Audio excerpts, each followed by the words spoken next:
What happens when the system designed to protect you becomes your worst nightmare? For young Darnell Brooks, a routine traffic stop on a sun-drenched Tennessee highway quickly descended into a brutal assault by the very officers sworn to uphold the law. Bruised, beaten, and thrown in a cell. They thought they had broken him. They mocked him, taunted him, and told him he was just another statistic. But they made one critical mistake. They gave him one phone call, and with that single call to a man they could never have imagined, Darnell didn't just call for help. He called down a storm that would tear their corrupt world apart, piece by painful piece. This isn't just a story of injustice. It's the story of what happens when the powerless find their power, and karma comes calling with the full force of the United States government behind it. The Tennessee sun was a relentless haze on the black asphalt of Interstate 40. Inside his father's well-maintained Lexus, the air conditioning was a whisper of cool relief. Darnell Brooks, sharp as a tack in a freshly pressed button-down shirt, gripped the leather-wrapped steering wheel. His knuckles were a little white. This was it, the final interview for the Harrison Scholarship at Vanderbilt University. A full ride. The kind of opportunity that could change the trajectory of a life. His father's car, a symbol of quiet, hard-earned success, hummed along smoothly. It was older, but William Brooks believed in maintaining things. "Take care of your tools, Darnell, and they'll take care of you," he'd always said. Darnell was making good time, just as his dad had taught him. He passed the sign. "Welcome to Cedar Grove, a friendly place to call home." The town looked like a postcard from a forgotten era. Historic storefronts, a manicured town square with a requisite Confederate soldier statue, and American flags drooping from every lamppost in the humid air. It felt thick. The friendliness seemed painted on, thin as a coat of varnish over rotting wood. That's when he saw it, the flash of red and blue in his rearview mirror. His heart didn't just sink, it plummeted. He immediately checked his speed. He was right at the limit. He signaled, pulling the Lexus onto the gravel shoulder, the tires crunching to a slow stop. He turned the engine off, placed his hands at 10 and 2 on the steering wheel, and took a slow, deep breath. He'd had the talk with his father more times than he could count. Not about the birds and the bees, but about this exact moment. "Keep your hands visible. No sudden movements." "Yes, sir." "No, sir. Announce everything you're about to do. Don't give them an excuse, son. Not a single one." A large, imposing figure filled his driver's side mirror. The officer, a man whose gut strained the buttons of his tan uniform, had a face like cured leather. His name tag read Patterson. He tapped the window with a thick knuckle. Darnell slowly, deliberately lowered the window. The humid air instantly flooded the car. "License and registration," Officer Patterson grunted, his eyes hidden behind reflective aviator sunglasses. He wasn't looking at Darnell. He was scanning the car's interior, the plush leather seats, the polished wood trim. His lip curled into a subtle sneer. "Yes, sir," Darnell said, his voice steady despite the tremor in his chest. "My license is in my wallet, in my back right pocket. My registration is in the glove compartment. May I reach for them, sir?" Patterson just stared. A second officer, younger, leaner, with the name Jenkins on his uniform, came to the passenger side, peering in. "Go ahead," Patterson said, boredom dripping from his voice. Slowly, Darnell moved with the practiced deliberation of a bomb disposal expert. He retrieved his wallet, handed over his license. He then leaned over, opened the glove compartment, and produced the registration and proof of insurance. Patterson took the documents, his eyes flicking from the paper to Darnell's face. William Brooks, he read aloud, then looked at Darnell. This your daddy's car? Yes, sir, he's letting me borrow it for a university interview in Nashville. Patterson grunted again, a sound of dismissive disbelief. He walked back to his patrol car. Jenkins stayed put, his hand resting on the butt of his holstered Glock, his eyes fixed on Darnell. The silence stretched thick and suffocating. Darnell could hear his own heartbeat, a frantic drum against his ribs. The wait felt endless. He could see his chances at the scholarship, his meticulously planned future, dissolving like sugar in the oppressive Tennessee heat. Finally, Patterson returned. He tossed Darnell's license and registration onto the passenger seat. Step out of the vehicle, son. The polite facade was gone. The word son was an insult, a verbal pat on the head to a child or an inferior. Sir, is there a problem? Darnell asked, keeping his voice level. I'll be the one asking the questions, Patterson snapped. Step out of the car now. Darnell complied, his mind racing.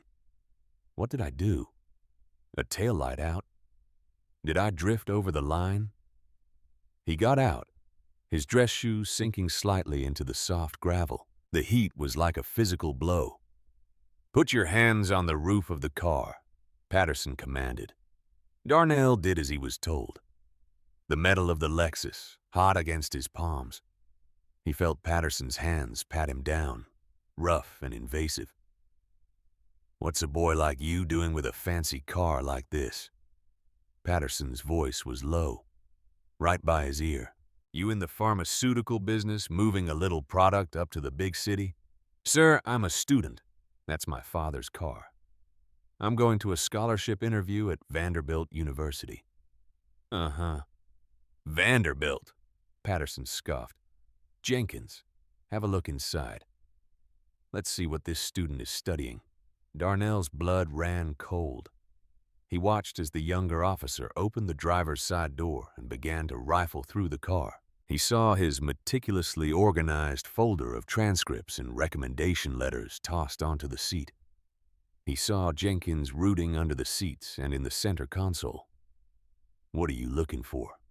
Darnell asked, a note of desperation creeping into his voice. Patterson shoved him against the car. I told you to shut your mouth. You don't ask us questions. Find anything? Patterson called out. Jenkins was now on the passenger side. He paused, then looked over at Patterson with a strange expression. Well, well, well. What do we have here? He said, his voice theatrically loud. He pulled his hand out from between the passenger seat and the center console. In his gloved hand was a small plastic baggie. Inside was a white crystalline substance. Darnell's world tilted on its axis. That's not mine, he said, his voice a choked whisper.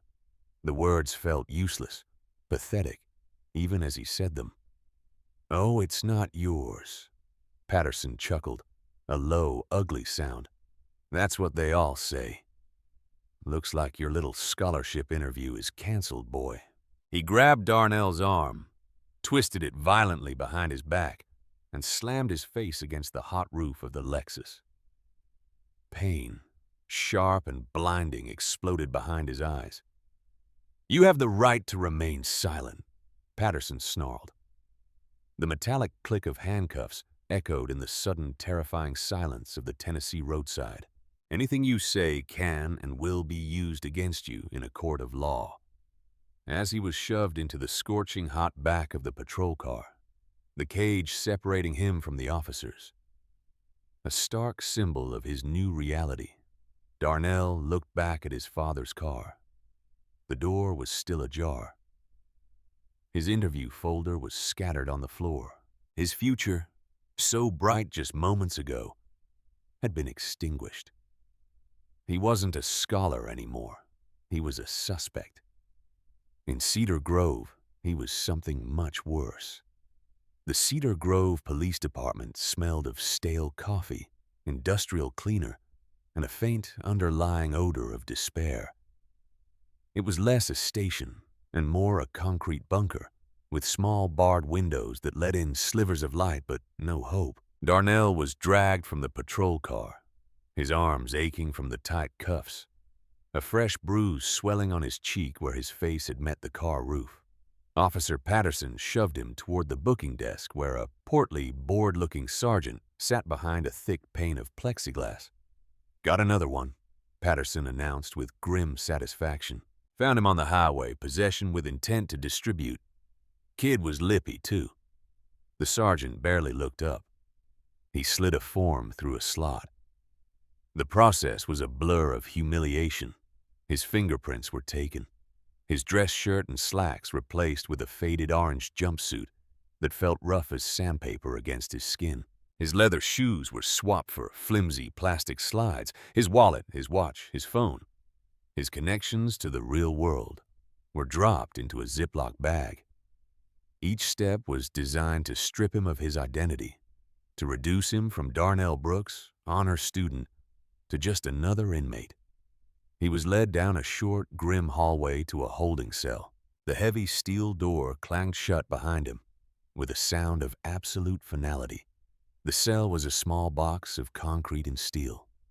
A thin, stained mattress lay on a metal slab, and a combination toilet sink unit was bolted to the far wall. The air was thick with the ghosts of misery past. The adrenaline that had sustained him began to fade, replaced by a cold, creeping dread. The interview was supposed to be happening. He imagined the panel of professors looking at the empty chair where he was supposed to be, a mark of no-show being placed next to his name. The years of hard work, the late nights studying, the debate club victories, all of it incinerated on a roadside by a man with a badge and a baggie. That baggie. He replayed the moment in his head 1,000 times. Jenkins's theatrical paw, the way he pulled it from a spot Darnell couldn't see. It was impossible. His father was meticulous. The car was cleaned and detailed every month. There was nothing in that car. It was planted. He knew it with a certainty that was as solid as the concrete walls around him. But who would believe him? A black kid in an expensive car found with drugs in a town like Cedar Grove. The story wrote itself. He was a cliché, a statistic in the making. Later, the door squealed open. It was Patterson and Jenkins. Patterson was smirking. Jenkins looked uncomfortable, refusing to meet Darnell's eyes. "Your chariot awaits," Patterson sneered. "Time for your official statement. Try to get your story straight this time."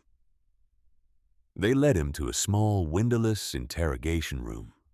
A single metal table and 3 chairs were bolted to the floor. A camera was mounted high in one corner. Darnell sat down, his heart hammering. He remembered his father's words from a different kind of talk. "If you are ever in custody, you say 5 words and 5 words only. I want to speak to my lawyer. Don't say anything else. Not a word." Patterson sat opposite him, leaning forward, his bulk taking up all the space in the room. Jenkins stood by the door, a silent, nervous statue. "All right," Patterson began, his voice taking on a deceptively calm tone. "We can do this the easy way or the hard way. We know you're a mule. We know you were taking this product up to your buddies in Nashville. You tell us who your supplier is. Maybe we can talk to the DA. Get you a lighter sentence. Juvenile detention isn't so bad." Darnell took a breath. "I want to speak to my lawyer." The smirk vanished from Patterson's face.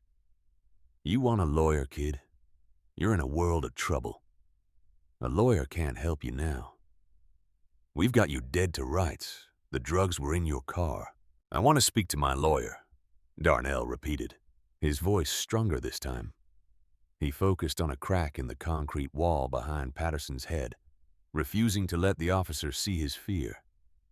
Patterson's face flushed a deep, angry red. "You think you're smart, don't you? You think you can come into my town in your fancy car and play games?" He stood up, knocking his chair back. He paced behind Darnell. "You're in Cedar Grove now, boy. Your big city rules don't apply here. We are the law here." He suddenly stopped and leaned down, his face inches from Darnell's. His breath was sour with stale coffee. "Maybe you just need a little persuasion to help you remember." He looked at Jenkins. "Step outside for a minute. The kid and I need to have a private chat." Jenkins hesitated, his eyes wide. Sergeant Patterson, I don't think Sheriff Harlan would." "Did I ask what the sheriff would think?" Patterson snarled. "Get out!" Jenkins scurried out of the room, the door clicking shut behind him. The sound of the lock sliding into place was like a death knell. The camera in the corner had a small blinking red light. It was on. Patterson saw Darnell glance at it. He let out a harsh laugh. "Oh, don't you worry about that," he said, walking over to the camera. He took out a wad of chewing gum, chewed it for a second, and then casually stuck it over the lens, obscuring the view. Technical difficulties. He turned back to Darnell, a predator's grin spreading across his face. "Now, where were we?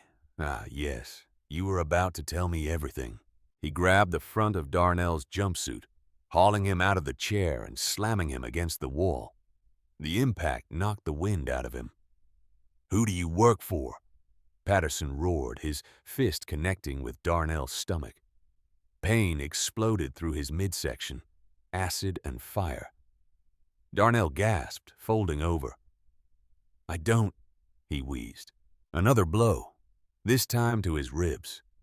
A sickening crack echoed in the small room. Darnell cried out, a raw, involuntary sound of agony. "This is obstruction of justice, son," Patterson grunted, punctuating each word with a shove. "You're making this so much worse for yourself." He threw Darnell to the floor. Darnell curled into a ball, his arms trying to protect his head and torso. Kicks rained down on his back, his legs, his side. The flimsy plastic slides offered no protection. Each impact was a jolt of pure agony. He could feel his ribs screaming, his breath coming in ragged, shallow gasps. Through the haze of pain, he heard Patterson breathing heavily like an overworked animal. "Last chance," Patterson panted, standing over him. "Talk or we're gonna find more product in that car. Enough to put you away until you're a gray-haired old man." Darnell tasted blood in his mouth. He was shaking, every nerve ending on fire. He knew that if he stayed silent, the beating would continue. But he also knew with a primal certainty that giving them what they wanted was a trap. Any confession, any name he invented would be a nail in his own coffin. He had one card left to play, one lifeline, his father. He pushed himself up, leaning against the wall, his body a symphony of pain. He looked at Patterson, his vision blurry. "I have nothing to say," he gasped, his voice raspy. "I want my phone call." Patterson stared at him, his chest heaving. For a moment, Darnell thought he was going to start again. But then a cruel smile returned to Patterson's face. "Fine," he sneered, wiping a bead of sweat from his forehead. "You get one call. Call your mama. Tell her you're not coming home for a long time." He unlocked the door and dragged Darnell, bruised and broken, back to the holding cell, leaving him on the concrete floor like a pile of discarded trash. The world swam in and out of focus. Darnell lay on the cold floor of the cell, each breath a new discovery of pain. His side felt like it was on fire. A sharp stabbing sensation told him at least one rib was broken. His face was swelling. His lips were split. He was a canvas of fresh bruises. But through the physical agony, his mind was working, clinging to the one sliver of hope they had foolishly given him. One call. Shortly after, a different deputy, one he hadn't seen before, unlocked his cell door. "Sheriff wants to see you." Darnell used the wall to pull himself to his feet. a low groan escaping his lips. The deputy led him not to an interrogation room but to a cluttered office. A large man with a florid face and thinning gray hair sat behind a large oak desk. A brass nameplate read, Sheriff Harlan. He had the look of a man who enjoyed his authority, his lunch, and the misery of others in equal measure. Patterson and Jenkins stood against the wall like twin gargoyles. Sheriff Harlan looked Darnell up and down, a smug, contemptuous expression on his face. "Son, my officers tell me you've been uncooperative. That's a real shame. We found a quantity of methamphetamine in your vehicle. In my county, that's trafficking. We're talking a minimum sentence in a state penitentiary. Now, I'm a reasonable man. You give us your supplier, we can make this go away. Maybe knock it down to simple possession. Time served. You'll be on your way." It was a lie. A blatant, transparent lie. They were escalating it, building a case so airtight he would have no choice but to plead. Darnell's resolve hardened. He wouldn't play their game. "Officer Patterson said I get one phone call," Darnell said, his voice steady. Harlan chuckled, leaning back in his creaking chair. "He did? Well, fine. Give the boy his call. Let him cry to his girlfriend or his mama. Won't make a difference." He gestured to a dusty landline phone on the corner of his desk. "Local or collect only?" Patterson shoved a chair toward the desk. Darnell limped over and sat down, his whole body screaming in protest. His mind was clear. He knew he couldn't call a lawyer in Nashville. They'd never accept a collect call from a jail. He had to call the one number he knew would connect, the one number he knew by heart, and had memorized since he was a child for emergencies, his father's direct line at the Department of Justice. He picked up the receiver. His hands were shaking, not from fear anymore, but from a surge of righteous fury. He dialed the operator. "I need to make a collect call to Washington, D.C., he said, his voice steady. Harlan raised an eyebrow. Patterson and Jenkins exchanged a look of amusement. Big shot calling to D.C. The operator connected him. A calm, professional voice answered on the other end. "Office of the Attorney General, how may I direct your call?" Darnell felt a wave of relief so powerful it almost buckled him. "I have a collect call from Darnell Brooks. Will you accept the charges?" There was a brief, professional pause. "One moment, please." In the office, Sheriff Harlan was starting to look impatient. "What is this, some kind of joke?" The line clicked. A new voice came on, a voice that was the foundation of Darnell's entire world. A voice of calm authority, of measured intellect, of unwavering strength. "This is William Brooks." The professional tone was there, but underneath Darnell could hear the slightest tremor. The sound of a father who sees a call from his son coming from a jail and instantly knows something is terribly wrong. "Dad," Darnell's voice broke, the emotion he'd been suppressing finally cracking through. "Dad, it's me. It's Darnell." Sheriff Harlan, Patterson, and Jenkins froze. Their smirks faltered. They were listening intently now, their amusement replaced by a flicker of confusion. "Darnell, where are you? What's happened?" The concern in William Brooks's voice was sharp, cutting through the static. "I'm in a town called Cedar Grove, Tennessee. I'm at the police station, Dad. They pulled me over. They said they found drugs in the car. They beat me up, Dad. My rib. I think it's broken. They're trying to frame me."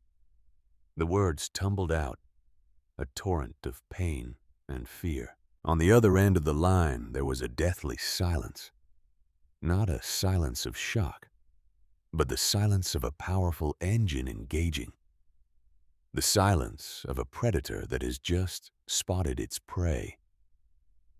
When William Brooks spoke again, His voice had changed. The warmth was gone, replaced by a glacial cold. It was a voice that had cross-examined mob bosses and dismantled terrorist cells.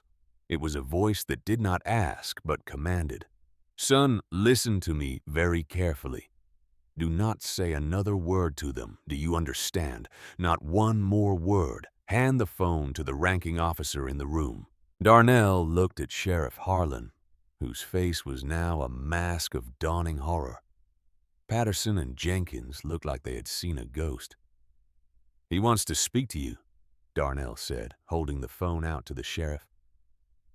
Harlan wiped a sweaty palm on his trousers and took the receiver as if it were a venomous snake. "This is Sheriff Harlan of the Cedar Grove Police Department," he said, trying to sound authoritative, but his voice was thin. The voice on the other end of the phone was quiet, but it filled the room with an unimaginable weight. Every word was a perfectly shaped shard of ice. "Sheriff Harlan, my name is William Brooks. I am the Attorney General of the United States. You are currently holding my son, Darnell Brooks, in your custody. You have one opportunity and one opportunity only to explain to me under what authority you have physically assaulted a minor and are holding him without access to legal counsel." The color drained from Harlan's face. He looked like he'd been punched in the gut. His eyes darted wildly around the room, from Patterson to Jenkins, who were both now sheet white. The name William Brooks had landed in the room like a bomb. Not just a lawyer, not some D.C. politician. The Attorney General, the head of the Department of Justice, their boss's boss. Mr. Attorney General, sir," Harlan stammered, his folksy sheriff persona shattering into a million pieces. "There seems to be a misunderstanding. Your son was pulled over on a routine traffic stop. My officers discovered a significant quantity of narcotics in his vehicle." The voice on the other end cut him off, sharp as a guillotine. "Sheriff, cease your prevaricating. I have your son's location triangulated. I know exactly where you are. I am looking at your department's record of civil rights complaints as we speak. It is extensive." A beat of silence. "Here is what is going to happen. You are going to transport my son under guard to the nearest hospital for a full medical evaluation of his injuries. You are not to question him further. You are not to touch him. You are to preserve all evidence related to this traffic stop. That includes all dash cam footage, all body cam footage, all intake forms, and every square inch of that vehicle, which is now federal evidence. Is that understood?" "Yes, sir," Harlan whispered, his hand shaking so violently the phone rattled against his ear. "After he has been medically cleared, you will release him on his own recognizance.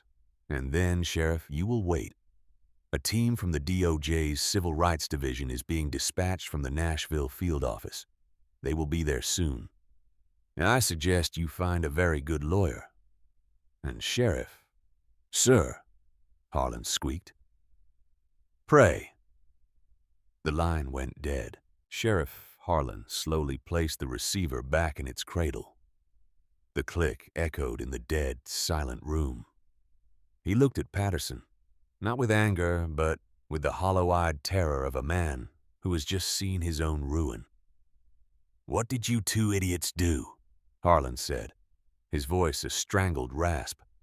Patterson's face was a mess of confusion and fear. "Sheriff, he was just some punk kid." "That punk kid's father," Harlan seethed, "is the man who can send the entire damn FBI to kick our doors in before sunrise. He can seize every file, every computer, every asset we have. He is the federal government." He pointed a trembling finger at Darnell, who was watching this meltdown with a grim sense of vindication.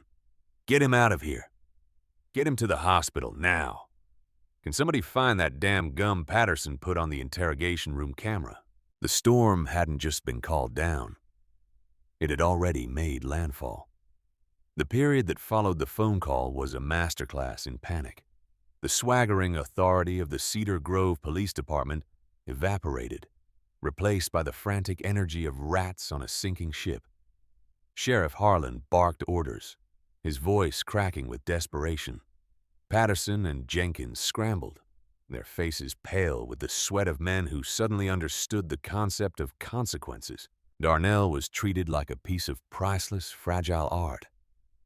Two deputies, their faces grim and their hands gentle, escorted him not to a patrol car, but to Harlan's own plush, air-conditioned SUV. They drove him to the Cedar Grove County General Hospital, a small, sleepy facility that suddenly buzzed with an unprecedented level of urgency. The chief of staff himself met them at the emergency room door. X-rays confirmed fractured ribs and a hairline fracture in his right wrist, likely from when he tried to break his fall in the interrogation room. A doctor meticulously documented every bruise, every cut, every abrasion. The clinical language a stark testament to the violence he had endured. They offered him painkillers, but he refused, wanting to keep his head clear. As he sat on the examination table, the orange jumpsuit now replaced with a hospital gown, he saw Sheriff Harlan pacing in the hallway, his phone pressed to his ear, his expression growing more desperate with each call he made. He was calling in favors, trying to build a dam against the tidal wave he knew was coming. Meanwhile, in Nashville and in Washington, D.C., the gears of a machine far more powerful than Harlan could comprehend were turning with terrifying speed and efficiency. In the D.C. command center of the Department of Justice, William Brooks stood before a bank of monitors. The father in him was a screaming, raw nerve of fury and fear for his son. But the Attorney General was in control. His face was a mask of cold, implacable purpose. "Get me Elena Vargas," he commanded to an aide. Elena Vargas was the head of the Civil Rights Division's criminal section, a bulldog of a prosecutor with a reputation for dismantling corrupt police departments. She was sharp, relentless, and had a particular distaste for cops who betrayed their oath. Within minutes, she was on a secure video line from the FBI's Nashville field office. "Ms. Vargas," Brooks began, his voice devoid of emotion, "I am recusing myself from direct oversight of this case for personal reasons, but I am authorizing a full-scale federal investigation into the Cedar Grove Police Department in Cedar Grove, Tennessee, effective immediately. I want a preliminary injunction filed against the department by morning. I want a team on the ground before sundown. Your targets are Sheriff Harlan, Officer Patterson, and Officer Jenkins. The initial charges will be deprivation of rights under color of law. Warrants are being drawn up as we speak to seize all evidence." "Understood, Mr. Attorney General," Vargas said, her eyes already alight with the fire of the hunt. "What's the probable cause?" "My son," Brooks said. The two words landed with the force of a hammer blow. Vargas's professional demeanor didn't slip, but a flicker of understanding crossed her face. "I'm on it, sir. We'll turn that town inside out." The federal tide began to roll. It wasn't a wave. It was a tsunami. Back in Cedar Grove, Darnell was discharged from the hospital, his ribs taped and his wrist in a brace. He was handed back his clothes, his wallet, his phone. No apology, no explanation, just the silent, fearful stares of the deputies. Sheriff Harlan was waiting for him, his father's Lexus parked out front. It had been brought from the impound lot, the scattered contents of his interview folder now neatly stacked on the passenger seat. "Your car keys," Harlan said, holding them out. His hand was still trembling. "You're free to go. There's been a terrible mistake." Darnell took the keys, his eyes locking with the sheriff's. He saw no remorse in the man's eyes, only fear. Fear of being caught. "The mistake," Darnell said, his voice low and steady, "was yours." He got in his car and drove away, Not toward Nashville, but to a nearby hotel his father had already booked for him. As he pulled out of the hospital parking lot, he saw the first signs of the storm. A procession of black Suburbans and sedans with government plates was turning off the main highway, heading directly for the center of Cedar Grove. The Federals had arrived. The scene at the Cedar Grove Police Department was one of controlled chaos. FBI agents clad in dark blue windbreakers streamed into the building. They weren't asking. They were telling. They presented Sheriff Harlan with a warrant that was 5 pages long, authorizing the seizure of everything: case files, computers, servers, personnel records, weapons, and all audiovisual recordings. Elena Vargas, a sharp woman in a no-nonsense pantsuit, led the charge. She walked into Harlan's office as if she owned it. "Sheriff Harlan," she said, not offering a handshake. "I'm Assistant U.S. Attorney Elena Vargas. This is my investigation now. You and your officers will be interviewed. You have the right to an attorney. I strongly suggest you exercise that right." Harlan, who had been trying to shred documents in his office, froze. His half-hearted attempt at a cover-up had failed before it even began. The feds were ruthlessly efficient. They immediately secured the evidence room and the server room. An agent found the wad of gum stuck to the interrogation room camera and carefully placed it in an evidence bag. Another agent, reviewing the station's security footage, found the exact moment the camera's feed had gone dark and noted the time. It corresponded perfectly with the period Darnell was unaccounted for. In the locker room, an agent opened Officer Patterson's personal locker. Tucked away in a gym bag beneath a pile of dirty clothes, they found a Reynolds Wrap package containing a dozen more small baggies, each filled with the same white crystalline substance. They were drop bags, a drug dealer's toolkit repurposed for a corrupt cop. The biggest bombshell came from the body cam footage. Officer Jenkins, the younger, nervous cop, had forgotten to turn his camera off immediately after cuffing Darnell. The camera, pointing down at the ground, had remained on. The audio, however, was crystal clear. Patterson muffled, "Did you get it in there?" Jenkins muffled, "Yeah, between the seat and the console. Same as always." Patterson muffled, "Good. This rich boy thinks he can just cruise through our town. Time he learned a lesson." It was the smoking gun, a direct, unequivocal confession of evidence tampering caught on their own device. When Elena Vargas heard the audio, she smiled a grim, tight-lipped smile. This wasn't just about a wrongful arrest and an assault anymore. This was a conspiracy. This was a pattern of corruption, and she was going to burn it to the ground.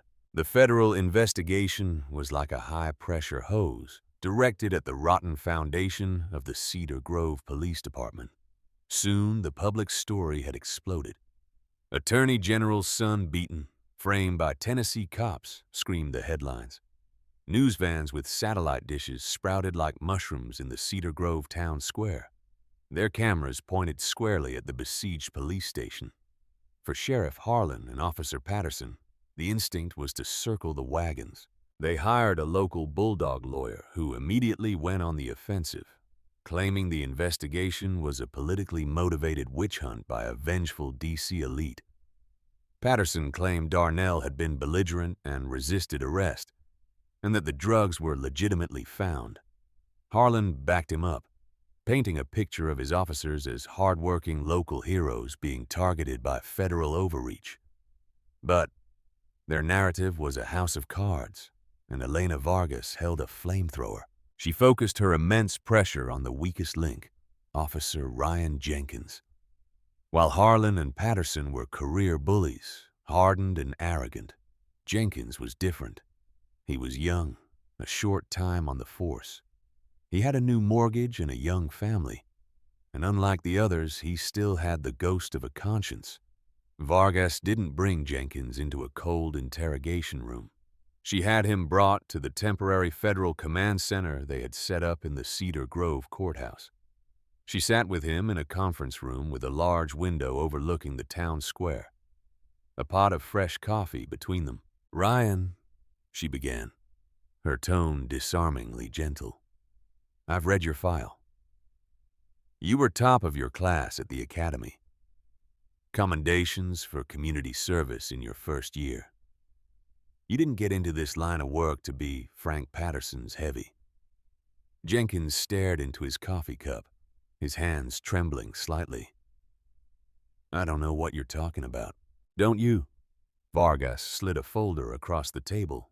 It was a transcript. "This is from your body cam audio, the part you forgot to turn off." "Did you get it in there good?" Patterson asks. "Yeah, between the seat and the console. Same as always," you reply. She tapped the page. "Tell me about same as always, Ryan." Jenkins's face went ashen. He had thought the camera was off. He had thought it was just his word against theirs. "Look at me, Ryan," Vargas said, her voice firm but not unkind. "Right now, you're looking at conspiracy to deprive a citizen of their civil rights, planting evidence, perjury, and obstruction of justice. That's a long federal sentence. You'll be in middle age when you get out. Your kids will be grown. You'll lose your pension, your house, everything." She let the words hang in the air. "Or," she continued, leaning forward, "you can be a witness. You can tell us the truth, not just about Darnell Brooks, but about everything about same as always." She laid out the offer, a proper agreement. Jenkins would tell them everything he knew. If his information was truthful and useful, they would offer him a plea deal. He would still face charges, but instead of a long stretch in a federal penitentiary, he might get time in a minimum security facility. He would have a future. "Patterson and Harlan," she said, her voice dropping to a near whisper. "They're not going to protect you, Ryan. When the time comes, they will throw you under the bus to save themselves. They will say you were a rogue rookie, that you planted the drugs on your own. Who do you think a jury will believe? A decorated sheriff and a veteran, or the new guy on the force?" Every word was a perfectly aimed arrow piercing Jenkins's fragile defenses. He could see his life unspooling before his eyes. The choice was clear. Sink with the ship, or grab the only lifeboat being offered. "I need to talk to a lawyer," he stammered. "Good," Vargas said with a nod. "That's the smartest thing you've said all day." The cracks in the blue wall of silence were beginning to show. But the corruption in Cedar Grove ran deeper than just 3 cops. As Vargas's team dug into the department's finances and case files, they discovered a disturbing pattern. For years, Harlan had been running a sophisticated shakedown operation. They would target out-of-town drivers with nice cars, particularly people of color, on the highway. They would use planted drugs as leverage to seize cash under civil asset forfeiture laws. Most of the cash was never officially logged. It was a slush fund that enriched Harlan, Patterson, and a select few others. This was their same as always. Darnell Brooks wasn't the first. He was just the first one who had the power to fight back on a grand scale. The investigation hit a more dangerous level when a forensic accountant flagged a series of payments from Sheriff Harlan's slush fund to a P.O. box linked to a powerful Tennessee state senator named Thomas Langford. Langford was the head of the state's Judiciary Committee. He was the man who had stonewalled previous attempts at police reform and had personally recommended Harlan for state and federal grants. Harlan wasn't just a corrupt small-town sheriff. He was a protected asset of a corrupt state politician. This was no longer just about police brutality. It was about systemic political corruption. Senator Langford, feeling the heat, began to make calls. He called the governor. He called his contacts in Washington, trying to pressure the DOJ to back off, framing it as a jurisdictional dispute.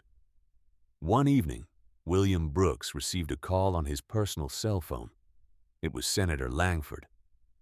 "Bill," Langford began, his voice oozing a false folksy charm. "I think this situation down in Cedar Grove has gotten a little out of hand. It's a local matter.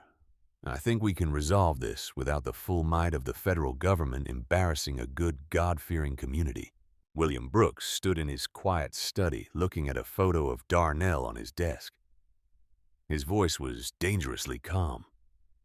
"Senator, the men you're protecting broke my son's ribs. They tried to ruin his life. This isn't a local matter anymore. It's my matter. And I suggest you stay the hell out of it, because if my investigators find so much as a single thread connecting you to Sheriff Harlan's criminal enterprise, I will not hesitate to unravel your entire career. Are we clear?" Langford was silent for a moment, the bravado gone. "Crystal," he said, and hung up. The battle lines were drawn. This was bigger than Cedar Grove now. It was a war against a rot that went straight to the heart of the state's power structure. And Elena Vargas, armed with a terrified rookie cop ready to talk, was about to launch the main offensive. After consulting with a public defender, Officer Ryan Jenkins made his choice. He chose survival. He sat across from Elena Vargas and her team, and for hours the truth about Cedar Grove poured out of him. He detailed the asset forfeiture scheme, the planted evidence, the racist jokes Patterson and Harlan told when they thought no one was listening.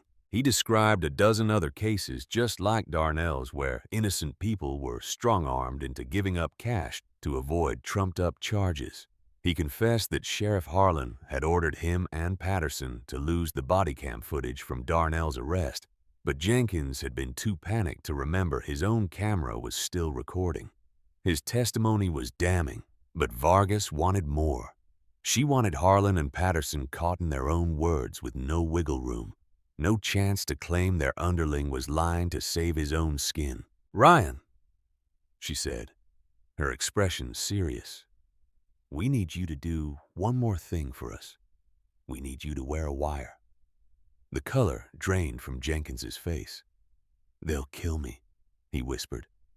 "They won't know," an FBI agent assured him. "It's a button cam, state-of-the-art. They'll never see it.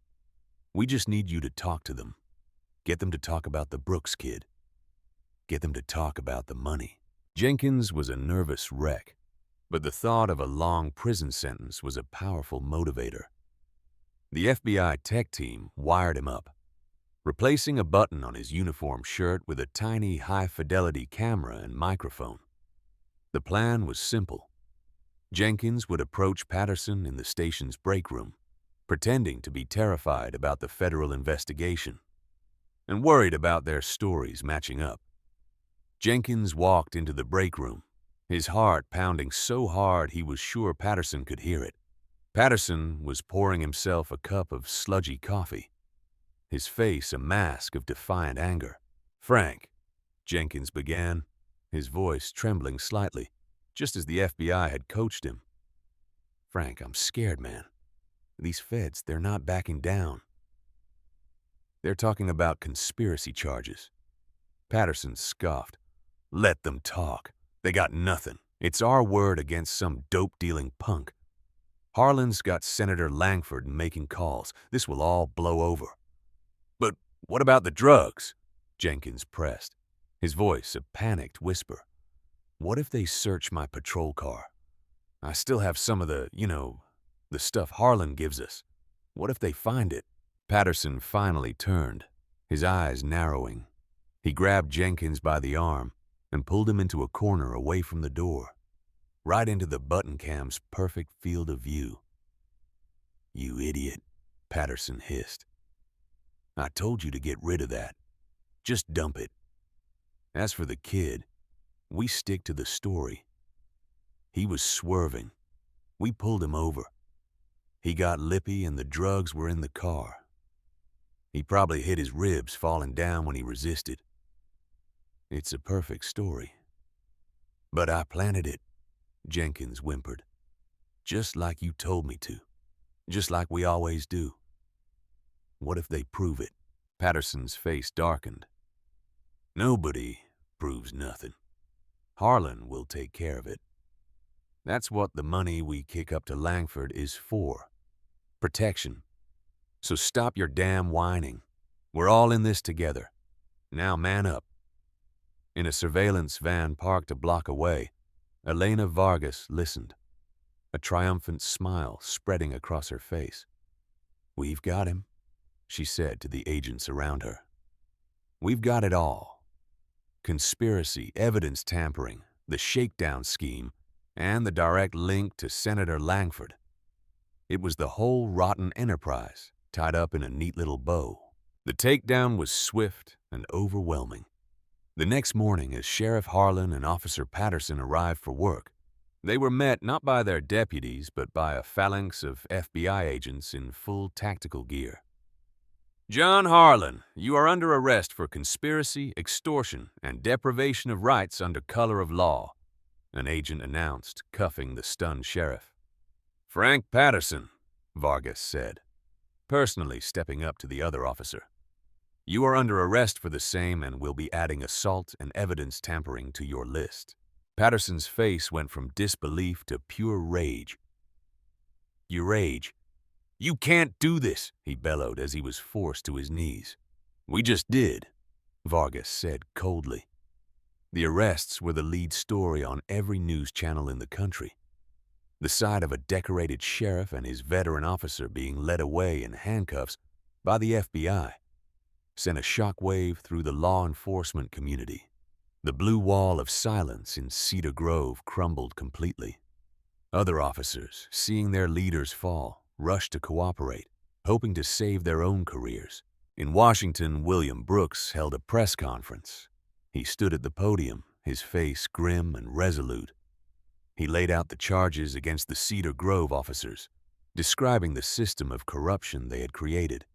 He spoke not as a father, but as the Attorney General, vowing to root out such corruption wherever it was found.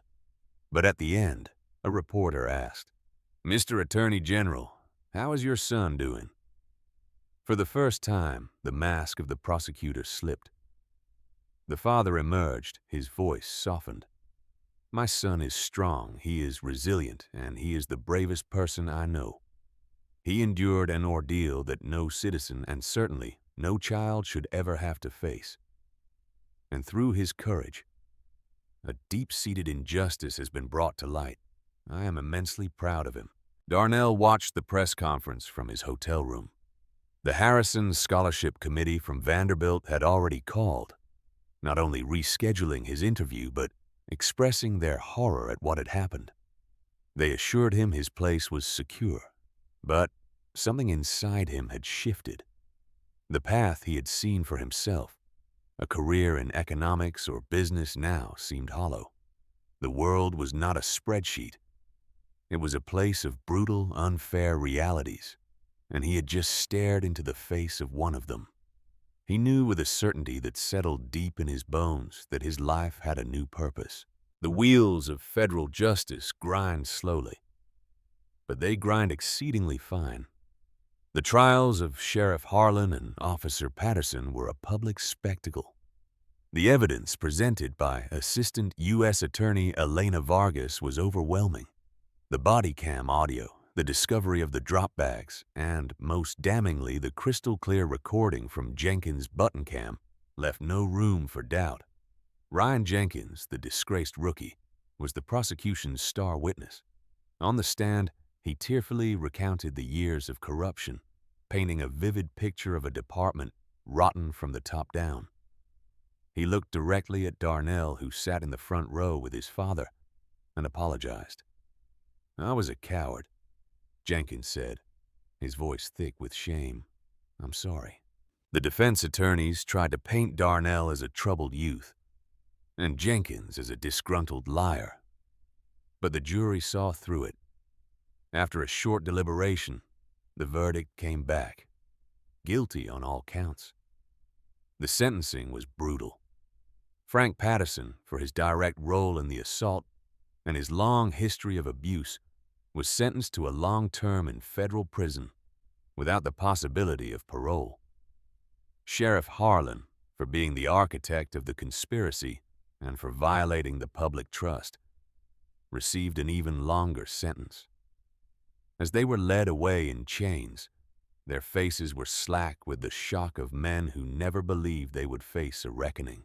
For his full cooperation, Ryan Jenkins received a much reduced sentence in a minimum security facility. He would lose his career and his freedom for a time, but he would one day have a chance to rebuild his life. The karma didn't stop there. The thread that connected Harlan to Senator Thomas Langford unraveled his career. Faced with a federal indictment for accepting bribes and obstruction of justice, Langford resigned from the state Senate in disgrace. He took a plea deal to avoid a lengthy trial, ending his political career forever. The Cedar Grove Police Department was gutted. It was placed under a federal consent decree, a period of supervision by the Department of Justice to ensure complete and total reform of its policies, training, and culture. The sundown town was finally seeing the light. Later, Darnell Brooks walked onto the campus of Vanderbilt University, not as an economics major, but as a pre-law student. His experience had forged a new path for him. The bruises had faded, and his ribs had healed. But the memory of the injustice had become a fire inside him. He was no longer the naive boy who believed the world was fair. He knew it wasn't, but he also knew that it was worth fighting for. His father, William Brooks, stepped down as Attorney General at the end of the presidential term. He joined the faculty at Howard University School of Law, wanting to help shape the next generation of civil rights attorneys. He had seen the system at its most powerful and its most corrupt. He'd seen his own son nearly consumed by it. Now he wanted to equip others for the fight. The story of Darnell Brooks became a case study, a cautionary tale taught in law schools and police academies across the country. It was a story about the terrifying abuse of power. But it was also a story of resilience. It showed how a system, no matter how corrupt, could be held accountable. It was a stark reminder that justice is not always guaranteed, but must sometimes be demanded with a single courageous call that brings a storm. And that sometimes for those who prey on the powerless, karma doesn't just knock on the door. It kicks it off the hinges with a federal warrant. The story of Darnell Brooks is a powerful and sobering reminder that injustice can hide in plain sight, even on a sunny afternoon in a picture-perfect town. It reveals how quickly a life can be upended by prejudice and corruption. But more importantly, it shows the incredible power of courage and the unshakable bond between a father and a son. They thought Darnell was just another victim, but he refused to be a statistic. His one phone call wasn't just a plea for help. It was an act of defiance that triggered a hurricane of justice, cleansing a corrupt system from the top down. In the end, Darnell Brooks's nightmare on that Tennessee highway taught us one of the most powerful lessons life can offer. True strength isn't found in never falling. It's found in refusing to stay down. When the world tries to break you, when everything seemed lost, when fear and pain closed in from every side, Darnell chose courage over silence. One phone call, born from love and anchored in quiet resolve, proved that even the most powerless moment can become the spark that lights up the darkness. His story reminds us that injustice may wear a badge, hide behind authority, or lurk in quiet small towns, but it cannot survive when good people refuse to look away. It shows us the unbreakable bond between a father and son, and how one voice, lifted at the right moment, can bring down walls of corruption and demand the justice we all deserve. No matter how dark the road gets, never underestimate the power of your own voice, your own truth, and the people who truly love you. Because sometimes the greatest comeback doesn't start with revenge. It starts with a single, brave decision to reach out and fight back with everything you have. If Darnell's story touched something deep inside you, If it made you feel anger, hope, or a renewed fire to stand up for what's right, drop a comment below and tell me. What would you do if you were in his shoes? Which part moved you the most? Your stories and thoughts matter here, and I read every single one. And if you believe, like I do, that these real-life tales of courage and justice need to be heard, please hit that like button, share this video with someone who needs inspiration today, and subscribe to the channel while turning on notifications. Together, we'll keep shining a light into the darkest corners and reminding the world that no one is above the law. Thank you for watching. I'll see you in the next story.